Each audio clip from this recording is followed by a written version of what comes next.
Tathokozani tifuna tikulandireni ku objection number 15 imene ikupezeka pa selected messages volume 1 page 247 paragraph 3 amene akunena kuti dziko lapansi linapangidwa ndi iye ndipo popanda iye palibe chimene chinalengedwa ndi kupangidwa. Yohane 1:3 ndapeza ndatu ngati Khristu analenga zonse iye analipo zinthu zisanakhale, ndipo mawu amene amayankhulidwa mokhuza izizi ndi olunjika ndithu wina aliyense safunika ayisike muchikayiko. Khristu anali ndithu mwanjira ina yonse Mulungu, ndipo mwanjira ina iliyonse yakumwamba yovekesa mawu amenewa, ndipo iye anali ndi Mulungu muyaya monse, ndipo ali Mulungu pamwamba zonse wodalisidwa nthawi zonse. So pamene papa mawu amenewa akuti iye analipo zinthu zisanakhalepo, mawu amenewa timagezana nawo. Foti Yesu Khristu anabadwa kuchoka ndi ndani? Anachoka kubadwa kuchoka mwa Mulungu, ndiye pachifukwa chimenecho iye analenga china chilichonse. Yesu olengedwa iyeyo ndi mwana wa Mulungu, ali ndiyo Mulungu wonse. Mwanjira ina Yesu Khristu ndi Mulungu pamwamba zonse. Tikamakamba Yesu Khristu ndi Mulungu timagwirizisa kuti iyeyo ali ndi Mulungu in the highest sense of the word. Mene timamvera kuti mawu Mulungu ndimene timamvesera kuti Yesu Khristu ndi nani? Ndi Mulungu. Okay? So iyeyo anabadwa ndipo zonse anazilenga, iye analipo kuposa zonse. Now mawu amene abefa ti zokute ndi amene akuti iye anali ndi Mulungu muyaya wose. So tiye tioneni ma quotes amene ine nata napereka. Foti mwanjira ina iliyonse tifuna timvesese quote imene ngati sitingayivesese ndeti itivuta kuti timaswera motani. Ndeti mafuna tione pamene pa Acts of the Apostles page 38 paragraph 3 imene kumasweraso chomwechi ikusindika ndi kulunjika kufundo imweyo. Nawo kuti Yesu Khristu imene amakwera kupita kumwamba chinali chizindikiro kwa otsatira ake kuti afunika alandire lonjezano limene lilodalano, ndipo amafunika adikire asanalowe mntchito imene amafunika ayigwire. Khristu Yesu atadusa ndithu mabwalo akumwamba pa mazenera amenewo, ndipo iyeyo anakhazikitsidwa ndithu pakatikati pa angelo ndi kulandira ndithu ulemu pamenepo ndipo ceremony inachitika, chochitika chinachitika, ndipo Mzimu Woyera unasika ndithu pa ophunzira, ndipo Khristu ndithudi analemekezedwa ndi ulemerero umene anali nawo ndi Atate kudzera muyaya. Pentecost inali ndithu kulengeza zimene zachitika kumwamba kuti Yesu Khristu ndithu wasindikizidwa ndithu ndi amene akulamulira. Ndapitiriza nawo kuti koma kudzera mwa lonjezo limene anatumiza Mzimu wake kuchoka kumwamba kuti ophunzira ake akaziona kuti iyeyo panopa ndi wansembe komanso mfumu, ndipo onse amene akulandira ulemerero wakumwamba pa dziko lapansi todala kuti Yesu Khristu ndi amene ali wozozera pa anthu ake onse, ndi amene akulamulira pa anthu ake onse, koma iyeyo ndi wozozera. So tikaona kuti imeneyi ndi imene ikupheranso mphongoso uthenga wa mthugo. Tona Yesu Khristu pamene akukwera kumwamba akuzozera. Pamene akuzozera tikawerenga Masalimo 133 yonse tona kuti anali kwabwino kuti abale akhale pamodzi, zili ngati mafuta amene anasika ngakhale ku kawo kwandani kwa Aaroni. Mwanjira ina anasikira mafuta atazozera mutu wake Aaroni, mafuta anasikira mpaka kumusi. Tona kuti Yesu Khristu ndiye mutu wa banja, mutu wa mpingo. Pamene akuzozera kumwamba kuzoza kumene kukufikirira mpaka pasi pa ophunzira amene thupi lake. So zikutoza ife kuti pamene Yesu Khristu akuzozera Mzimu Woyera akubwera. Mwanjira ina mzimu ndi zibwera wa ndani? Wa Yesu Khristu. So quotation imene tikayona imene isikamba za Trinity, komano timafuna apapa ulemerero umene anali nawo ndi Atate muyaya wonse. So akamakamba muyaya wonse, why akupanga emphasis akamakamba muyaya tikamba zoti nthawi za nthawi, koma muyaya yonse nthawi za nthawi zonse, why is it akunena choncho? So Trinitarians akawerenga amene papa amabweranso ndi koti ina imene tione imene pa Selected Messages volume 1 page 228 paragraph 4 anaya kuti kumuyaya wonse Khristu analumikizana ndi Atate, ndipo mwina tithawerenga pompo komano nkhani kuti imeneyo ina kuti muyaya wonse Yesu Khristu analumikizana ndani? Ndi Atate. Kwina mutapitiriza kuwerenga ndiye ufuna imene tikupeza makoto osatu ina kuti mawu kuti umuyaya wonse. Ndiye kwa Trinitarian akangona kuti muyaya wonse kwa iwo ndiye palibenso chiyambi ayi, ndiye kwa iwo ngati umuyaya ulibe chiyambi ndiye tikuthandiza Yesu Khristu sanabadwe yayi. ndipo tikaona mkangano mene msuso mene awabweresera amanena kuti ngati anabadwa ndiye kuti ilipo nthawi imene sanakhalepo. Mwanjira ina ndiye kuti iwo azitipanga accuse ndiye kuti yeyo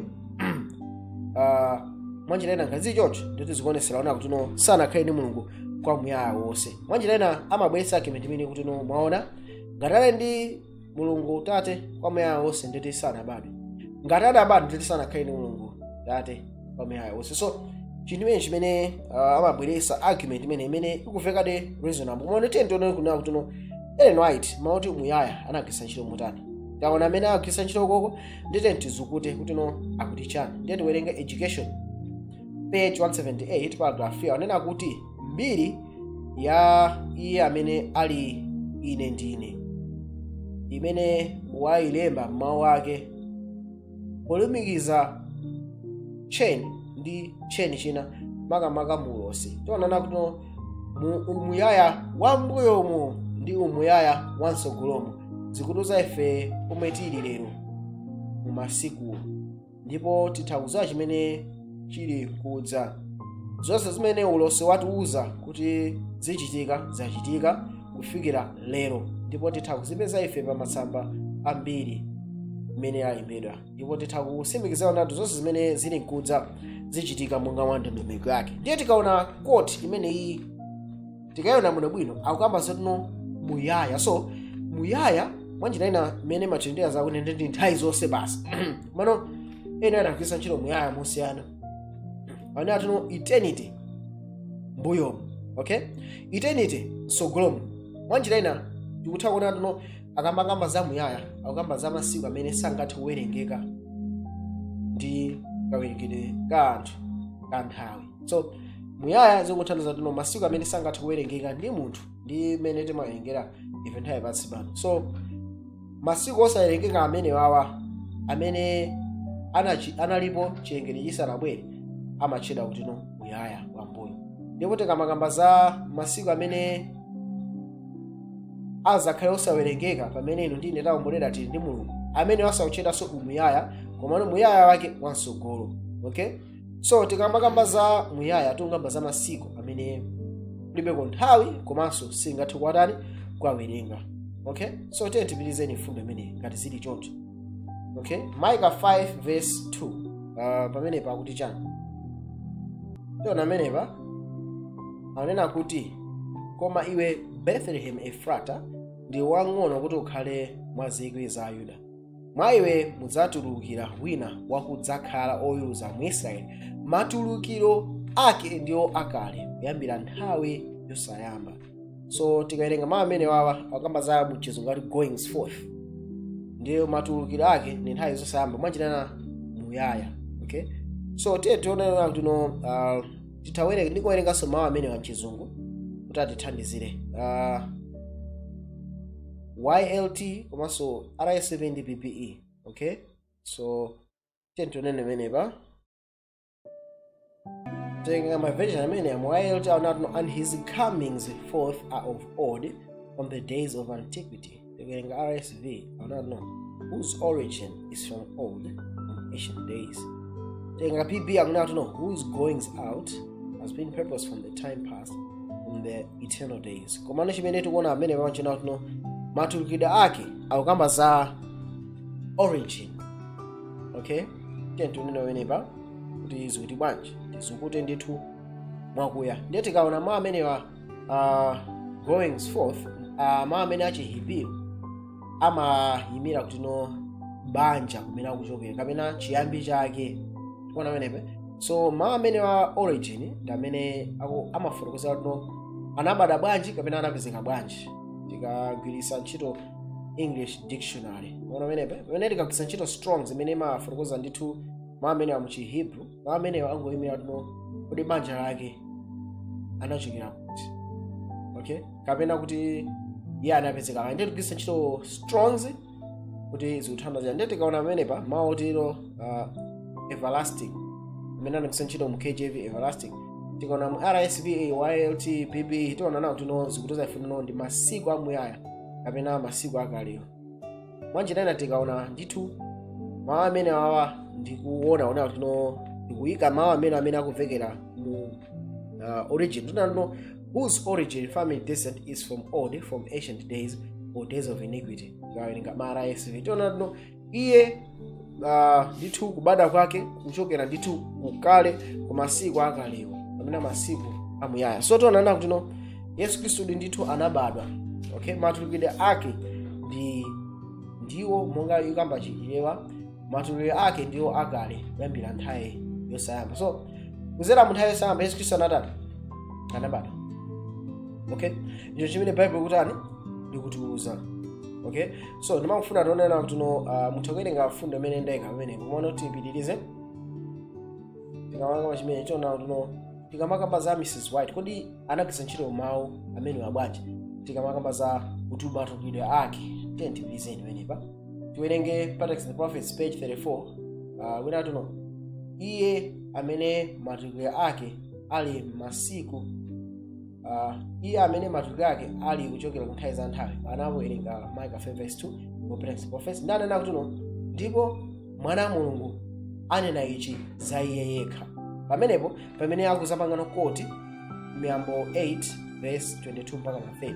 Ndito kapita Miyambo 8:22 tiwerenga kuwerenga pa verse 22 anati Mulungu anali nane poyamba njira yake asanalenge zaka 23.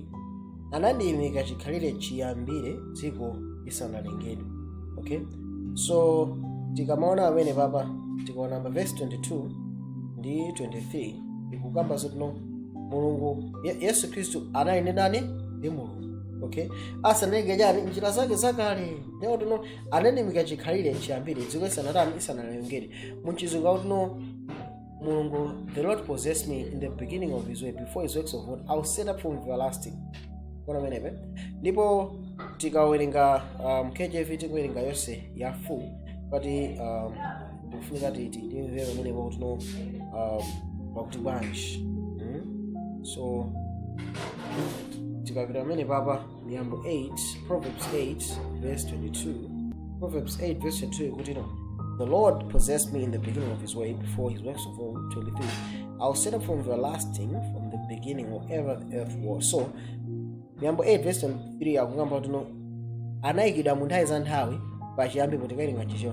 I was set up from everlasting, from the beginning. So tikaona pamene Leonardo akugwiritsa ntchito mawu amene atoona kuti akugwiritsa ntchito Micah 5:2 ndi Miyambo 8 mu text imodzi. Wewe ndo page 34 machitena tikamakamba za mene Leonardo akugwiritsa ntchito mawu amene wakuchita kuonesera kuti akuvomera kuti Yesu Kristu anabadwa kuchokera nthawi zachani nthawi za nthawi. Ndipo tikaona pamene tiona matulukidwe ake alipo chinese chisanalengedwe, ntchito zake zakale asanayambe kuzichita. Mwanjira akusiyanisa Yesu Kristu kubadwa kwake ndi zolengedwa zonse. So tiona kuti Yesu Kristu ndiye amene anatuluka kubadwa kuchoka mwa Atate mu nthawi za nthawi, kapena akubadwa kutuluka mu nthawi za nthawiyo isanalengedwe.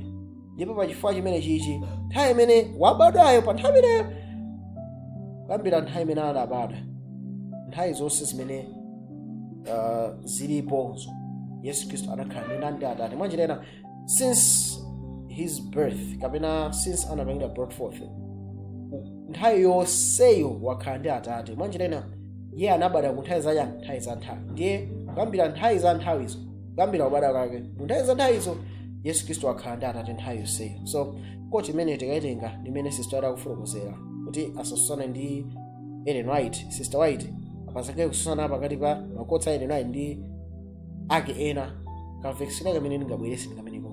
Komano ngakhale ena atafuna tisafuna amve chimene chitentione ndi pamenepa tikaona Great Controversy 678 paragraph 1 anakuti ndipo pamene zaka zamuyaya zakhala zikusintha zabweresa ndithu kulemerera ndithu vumbuluso lalikulu la Atate la Mulungu ndi Mwana. Mongati nzeru zimakula chimodzimodzi chikondi ulemu ndi chimwemwe chizakula. Mwanjira akamba zino matsiku amuyaya azakhala kutani akukula. Mwanjira tikaona bwinobwino wene papa inu ndi ine tizakhala masiku amuyaya. Koma ndi funso ili kodi inu ndi ineyo tibe chiyambi tinacho koma tizakhala kwa muyaya. Mwanjira ndi funso ili kodi ife tizakhala ndi Mulungu nthawi za muyaya. Komano zonse zoti ifeyo sitinabadwe, tinabadwa ndeti ndichiyambe. So kutenga quote ya Ellen White kuonesera tuno akamakamba zito Yesu Kristo akhala ndi Atate nthawi zamuyaya sizothandiza sana abadwe yayi. Okay, zikuthandiza kuti nthawi imene anabada ku nthawi zamuyaya, ndipo kuyambira nthawi zamuyayazo Yesu Kristo akhala ndi nani? Ndi Atate. Okay, ndipo tioneni pamene pa Yohane chapter 6:40 pakuti chifuniro cha Atate wanga ndi ichi, kuti Yesu akangana mwana ndi kukhulupirira iye akhale nawo moyo wosatha, ndipo ine ndidzamuukitsa iye pa tsiku lotsiriza. So ndikutha kuona kuti ino ndi ine tidzapatsidwa moyo tani? Tili ndi moyo wosatha pamene tikhulupirira mwana, ndipo pa nthawi imeneyo tidzalandira kuukanso kachiwiri ngati tingafe. Yohane 3:15 akuti kuti Yesu akukhulupirira akhale nawo moyo wosatha mwa iye. So pamene takhulupirira mwa Yesu Kristo ndi moyo tani? Wosatha. Right, tipitizeni 1 Corinthians 15 verse 53 mpaka 54 akamba kuti chivundi ichi chiyenera kuvala chisavundi, cha ife ichi kuvala chosafa. 54 pamenepo chovunda ichi chidzavala chisavundi ndi cha imfa ichi chidzavala chosafa. Pamenepo padzachitika mawu olembedwa, imfa yamezedwa mchigonjetso. Mwanjirani tikamakamba za moyo wosatha. Moyo wosatha ndi wathu kwa lero pamene takhulupirira. Komano moyo wamuyaya, immortal life, idzapatsidwa kwa ife pachani pamene sisabwera kachiwiri, pamene thupi lakufa idzavala chosafa. Ndiye timafuna tione pamenepa kodi onse amene ndiye timafuna tifunse mafunso angapo. Kodi ngati ifeyo tikufa pamene tikudzaukitsidwanso, tikamadzaukisidwanso padzukire pamene papa, kodi tidzakhala ndi iye kwamuyaya? Okay, tikuona pamenepa. So ngati ifeyo titafa ndipo taukitsidwa, tikudzakhala ndi iye kwamuyaya. Patino paujeni padzukire pamenepa tikuzalandira moyo wachani? Moyo wamuyaya. Komano pamene takhulupirira lero tikulandira moyo tani? Wosatha. Okay, so tikutha kuonana kuti onse amene ali ndi moyo wosatha umene umapezeka kwa amene akhulupirira mwa Yesu Kristo adzapatsidwa moyo wamuyaya. Mwachinene adzapatsidwa chisavundi amene Yesu Kristo akubwera. Ndiye pakhala mafunso angapo. Kodi ifeyo pamene tili ndi moyo wamuyaya, kodi tidzakhala ndi moyo wamuyaya? Funso lamba limene yankho ndi eya. Okay, now funso lachiwiri osatana ndichi, pamene ife tili ndi moyo wamuyaya amenewo, kodi tidzakhala ndi Mulungu kwamuyaya wonse? Okay, yankho ndija, yankhonso ndi eya. Okay, so telezeni nanga tsopano ngati tidzakhale ndi Mulungu kwamuyaya, kodi zikuthandiza kuti chani? Zikuthandiza kuti ifeyo tilibe chiyambi? Zikuthandiza ifeyo sitinabadweko? Kapena zikuthandiza kuti ilipo nthawi imene ifeyo sitinalipo? Komanso mafuna nena kuti pamene tino ifeyo pulumutsidwa tidzakhala ndi Mulungu kwamuyaya wonse, zikuthandiza kuti takhala ndi iye kuyambira nthawi zonse palibe nthawi imene sitinakhalepo ndi iye? Mafunso amene andofunika kwambiri pamene tifuna tifesesa Yesu Kristo. Ndiye tikaona mafunso amene ali ndi mayankho amene angatithandize. Tioneni pamene pa Acts of the Apostles page 273 paragraph 1 ndifuna tiyankhe kuzera muzaimba za Ellen White. Sindafuna kuyankha, ndifuna tione Ellen White atiyankhire. Ndawutatu Paulo akamba za khalidwe la Khristu limene onse afunika amvesese ndi livesede ndi anthu kuti amukonde iye, kapena kuti akangane ndi mtanda ndi diso la chikhulupiriro. Apa pafunika ndithu, pafunika payambirire sayansi imene izakhale ndi nyimbo ya anthu ombolera kudzera mu muyaya wonse, ndipo mukuwala kumene kuchokera pa mtanda pokhapo pamene ndithu munthu aliyense angamvesese ndithu worth ya human soul, kapena kuti moyo wa Mulungu moyo wa munthu mtengo wake ndi utani. Ndiye tikawerenga pamene papa Ellen White aona tuno ife anthu ombolera tidzayimba nyimbo zimene zizi, ndipo tidzaphunzira za chipulumutso kudzera all eternity through muyaya wonse. Nafunso kwa mbale ameneyo Trinitarian ameneyo tingafunsa nayo kuti kodi ifeyo pamene tidzakhala ndi Mulungu eternity yonse, umuyaya wonse, ndiyo tizithandiza kuti ifeyo munatibweretso kumafunso aja. Kodi ndiyo tinaibe chiyambi? Funso lamba. Kodi ife sitinabadwe? Funso lachiwiri. Kodi nthawi zonse tinakhalapo kapena ilipo nthawi imene sitinakhalepo? komanso tikanena tizakhala ndi mulungu kwamuyaya ndeti nthawi zitakhala ndi mulunguyo mafunso abwino amenewo amene mungatiyankhe nokha ndiye tikamakamba zoti Yesu Khristu anali ndi mulungu kuyambira nthawi zamuyaya ndikumanena tikuyambira nthawi imene anabadwa chifukwa anabadwa ku nthawi zamuyaya wakhala ndi mulungu kuyambira nthawi zamuyaya wina kumati yaya apo ndeti tikuchotsa mulungu wake apo ndeti munthu sikufuna kukhala honest chifukwa tikanika makoti ena Ellen White akukamba the contrary tentonene pa writings page 6 nawo kuti no yosazakhaso ndithu ndi reward yolemerera ndipo ndiwira zawo zakhala kusangalala kwa iye amene anapulumutsa iwo ndipo anthu amene opulumutsidwa azawala ndithu ngati nyenyezi kwa nthawi zathawi ndipo akunena no kumuyaya wonse iwo azakhala kusangalala ndi kukondwera chifukwa chakuno achita chabwino pamene amapereka choonadi mu kukoma kwake ndi ungwiro wake ndipo miyoyo ina yakonda icho ndipo iyo inayesedwa ndi icho ndipo kwa iwo zapatsidwa ndithu chinthu chachikulu chimene chapangitsa kukhala olemerera ndipo posukidwa ndi mwazi wa Yesu Khristu zawapulumutsa iwo kwa mulungu. So ere writings page 6 autiza ifuna kuti pamuyaya wonse tizakhala tunamanda ndani mulungu. So tikuzawa ife nawo tuno ife tinachita ubada ndi chiyambi koma tizakhala ndi mulungu tikuyimba nyimbo zimezi ndikusangalala kwa muyaya wonse. So all eternity zakhala ndiye. So tikatenga mawu amene anagwiritsa ntchito Ellen White tifuna tikapeza pena pamene Ellen White anagwiritsa ntchito ngati sitikumvesesa. So apene Ellen White very clear sakuzipanga contradict. So timanena tuno tikamanga za eternity muyaya tikamba za nthawi zoti sizingati kutani kuwerengeka muyaya kuthandiza ziti zimenezo. Therefore tuwenge pamene pa selected messages volume 1 page 403 paragraph 2 anayo kuti no ndithu nyimbo ya ombolera theme pamene theme ya ombolera izakhala nati no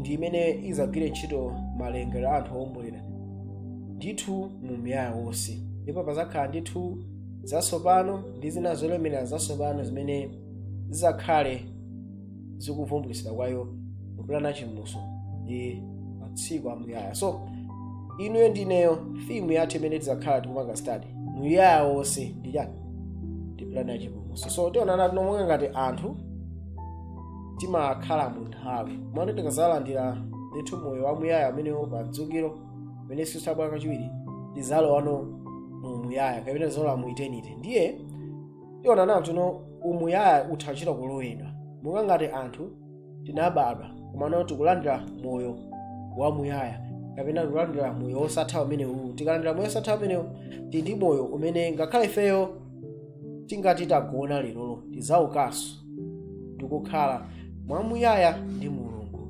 ndi kwa muyaya wonse. So ichi chinthu chamtengo wapatali kwambiri chimene mulungu watiwululira kuti zakhale ndi iye kwa nthawi zonse. Mukakudaliseni mwanjira ina tionana kuno potsiriza chifukwa iye anabadwa Khristu anabadwa ndipo Khristu wakhala ndi mulungu kwa muyaya wonse. Mwanjira ina masiku amene singathe kuwatani wawerenga. Chachiwiri tapera nkundi chona ndikuyambira kudzukanso kachiwiri anthu ombolera azakhala ndi mulungu kwa muyaya wonse masiku amene singathe kuwatani wawerenga. Funa kuchokozani ana mopo pamene tupitiriza ndi objection number 16. Mukudaliseni.